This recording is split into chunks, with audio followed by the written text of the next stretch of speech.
November is Pancreatic Cancer Awareness Month. This type of cancer has one of the lowest 5-year survival rates at just around 10%. It's a disease that's impacted many people here at News on 6. It's taken the lives of several of our friends and loved ones, including Shannon Russo's father.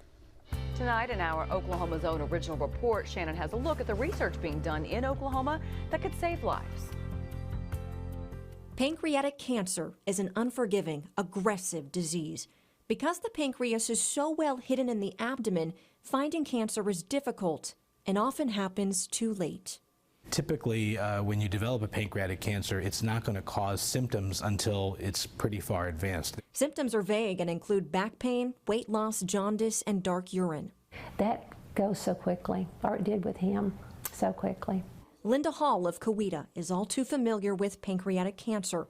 Her husband, Roger, was diagnosed with it in September 2018. It was everywhere.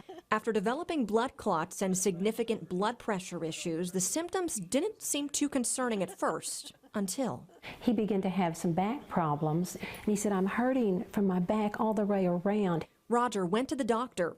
A full body scan showed lesions on his liver. A biopsy revealed the worst, stage 4 pancreatic cancer. They offered him chemo, but he said he didn't want to take it, and they said, well, they'll give you some time, and he said, time to suffer more. Roger died just 2.5 months later.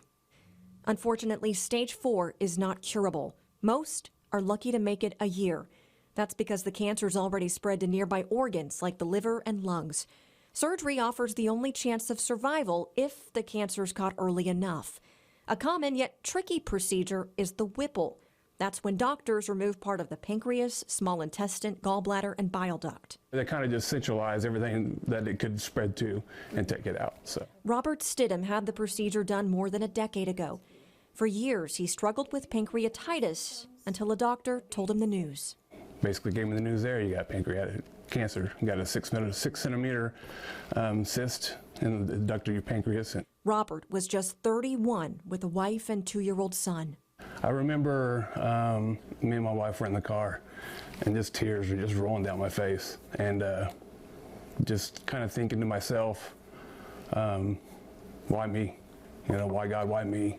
Robert is now 11 years cancer-free, but he did develop diabetes in 2018, a common side effect of the Whipple procedure. I mean, it's part of it, you know, I'm alive, I'm happy. Robert is one of the few long-term survivors of pancreatic cancer. And many wonder why screening isn't more common like it is for breast and colon cancers. One of the problems is that screening, unlike a colonoscopy where they put an endoscope and it's an outpatient procedure, a lot of the screening for pancreatic cancer involves imaging, which can expose you to radiation for a CAT scan, or it can be an MRI scan, which takes a long time in a scanner. Dr. A.J. Jain with OU Health says because the screening is more difficult and because pancreatic cancer isn't as common as lung, breast, or colon cancer, it's unlikely generalized screening will happen anytime soon. However, hundreds of clinical trials are happening right now to figure out the best way to fight pancreatic cancer and eliminate tumors. One of those is immunotherapy, a treatment that uses the body's immune system to fight cancer. I think that may hold a lot of promise in the future. The Stevenson Cancer Center at OU Health is conducting its own research. Investigating whether changing the pH of the tumor, even through acid-blocking agents, may make tumors more vulnerable to killing by chemotherapy. And we're also studying genetic mutations that may be associated with worse outcomes in pancreatic cancer patients. Despite this, pancreatic cancer continues to increase by 1% every year, meaning more people will develop it and eventually die. But the hope is there. The only question now is how long it'll take to get there. Shannon Russo, Oklahoma's Own News on 6. Obesity, smoking, diabetes, and aging add to the risk of getting pancreatic cancer. We have more information on newson6.com, including details about some important new research that's being done.